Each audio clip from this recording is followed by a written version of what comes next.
तो आज हम देखते हैं जीपीएस के बारे में। जीपीएस अर्थात ग्लोबल पोजीशनिंग सिस्टम एक सैटेलाइट बेस्ड नेविगेशन सिस्टम है जिसे अमेरिकी रक्षा विभाग के द्वारा विकसित किया गया था।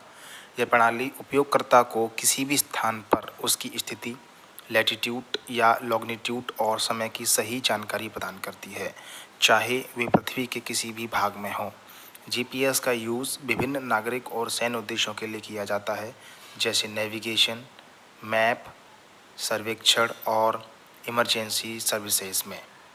जीपीएस का विकास 1970 के दशक में अमेरिकी रक्षा विभाग के द्वारा किया गया था। इसका मुख्य उद्देश्य अमेरिकी सैन्य बलों को सटीक नेविगेशन और टाइमिंग सेवाएं प्रदान करना था। पहले इसे केवल सैन्य उद्देश्यों के लिए यूज़ किया जाता था, लेकिन बाद में इसे नागरिक उपयोग के लिए भी खोल दिया गया। जीपीएस प्रणाली 3 मुख्य घटकों से मिलकर बनी होती है, जिनमें स्पेस सेगमेंट, कंट्रोल सेगमेंट और यूजर सेगमेंट। स्पेस सेगमेंट में 24 से अधिक जीपीएस सैटेलाइट शामिल होते हैं जो पृथ्वी की कक्षा में घूमते रहते हैं और नेविगेशन सिग्नल भेजते रहते हैं।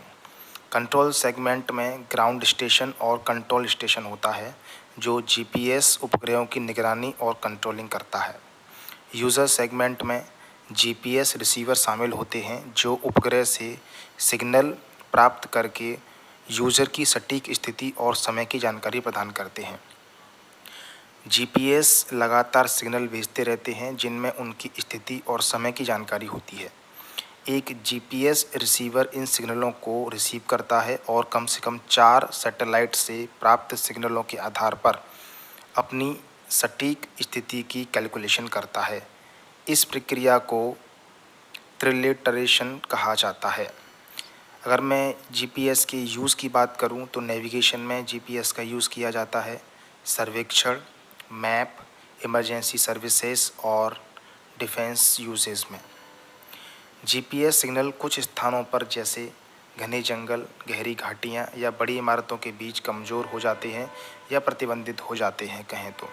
सटीकता कई कारकों पर निर्भर करती है, जैसे सैटेलाइट की संख्या, सिग्नल की बाधाएं और रिसीवर की गुणवत्ता।